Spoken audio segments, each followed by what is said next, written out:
Assalamualaikum warahmatullahi wabarakatuh. Hai Kak, apa kabarnya? Jumpa kembali di YouTube Hobinya Ayazam. Honda punya Scoopy, Yamaha punya Vario dan Grand Filano. Lalu, mana skuti klasiknya Suzuki?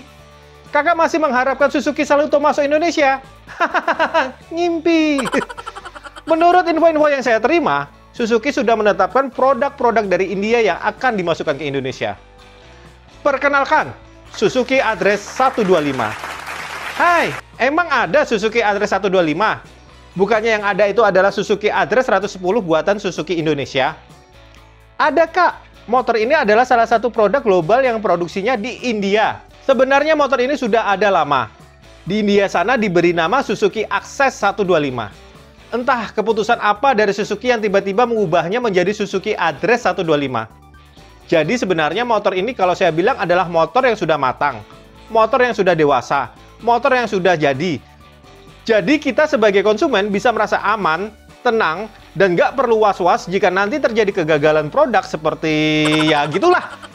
Motor ini belum ada di Indonesia ya Kak, tapi saya berkeyakinan setelah Suzuki Avenis diluncurkan ke Indonesia tahun 2022 kemarin, kemungkinan besar dilanjutkan oleh Suzuki Burgman Street 125iX, dan lanjut ke Suzuki Address 125. Nah, jadi saya belum pernah sama sekali melihat motor ini. Jadi kalau ada yang komen, review itu lebih baik pinjem motor punya teman. Duh, Kak, pinjem motor itu resikonya besar. Minimal ngisiin bensin sampai full. Kalau ada apa-apa ya juga harus tanggung jawab. Lagi pula, Suzuki Address 125 ini minjem sama siapa? Motornya aja belum ada di Indonesia.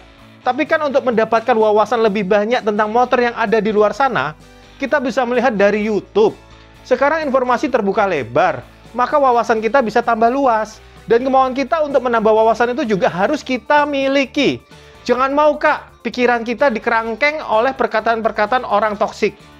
Dunia ini luas, sedangkan umur itu terbatas.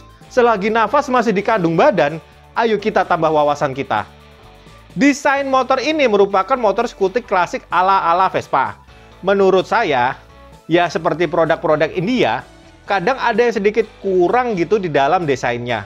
Menurut saya, yang kurang itu ada di bagian headlampnya. Menurut saya terlalu besar. Wah, jadi saya sering ngomong menurut saya ini ya Kak ya. Tapi hal ini saya lihat dari gambar loh Kak. Biasanya Suzuki itu emang nggak fotogenik motornya.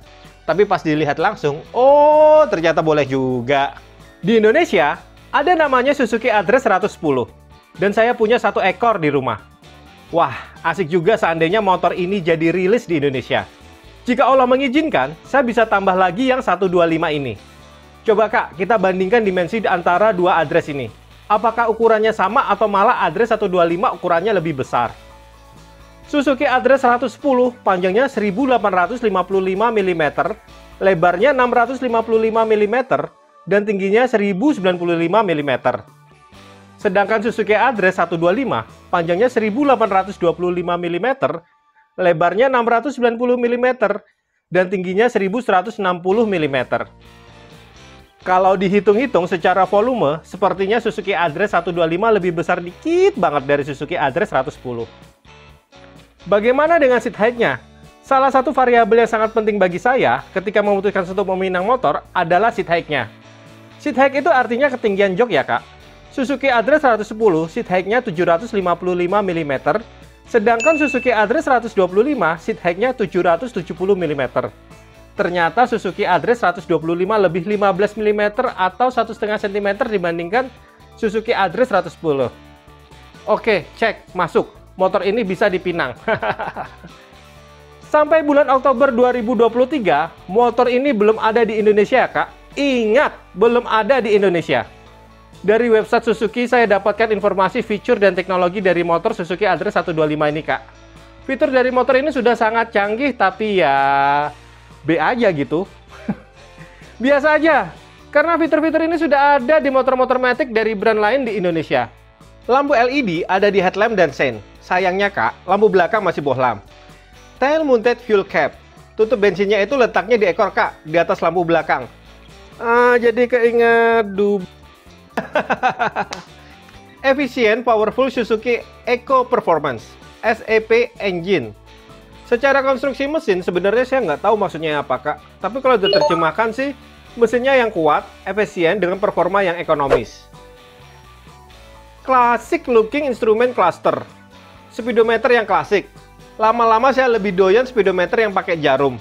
Feel mengendarai itu dapat banget. Di speedometer ini ada fitur Eco Drive Illumination, menyala ketika kita mengendarai secara ekonomis. Suzuki Easy Start System. Cukup tekan sekali tombol start, maka mesin akan menyala. Tidak perlu ditekan terus-menerus. Tombol start dan stop menjadi satu di sebelah kanan. Combine Brake System. Tuas rem kiri ditekan, maka rem depan dan rem belakang akan bekerja. Menurut saya mending fitur ini diganti ABS 2 channel aja ya kak ya. Front Pocket. Saku yang ada di dek depan. Kok cuma satu aja ya? Harusnya kanan kiri dan dikasih penutup gitu loh. Jadi naruh handphone di saku itu aman. USB outlet. Nah, di sini perlunya tempat naruh handphone yang ada penutupnya. Sudah ada USB outlet, kok saku depan cuma seperti itu? Adanya satu lagi, ntar rebutan dong sama botol.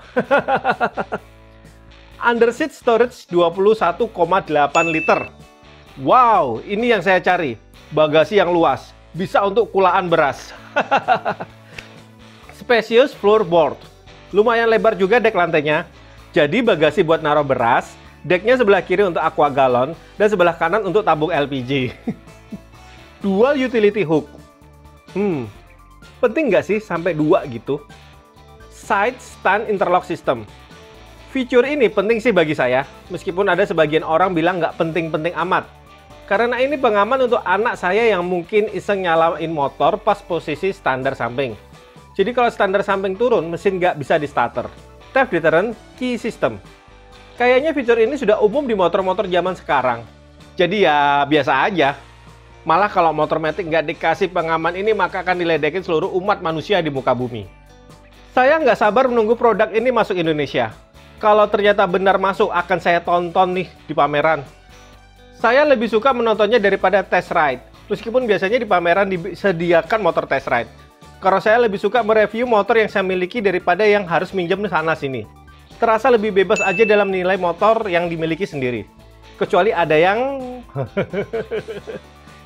Kalau langsung beli motor ini ketika pertama kali launching, tentu aja tidak kak, karena membeli motor Suzuki itu ada strateginya. Oke kak, terima kasih telah menonton video saya. Jangan lupa like, subscribe, dan komen ya kak ya. Dan share video ini ke seluruh jagat raya supaya saya terkenal. Dan apapun yang terjadi pada kakak hari ini, senang, sedih, sehat, ataupun sakit, tetap satu hal. Jangan lupa untuk berbahagia. Wassalamualaikum warahmatullahi wabarakatuh.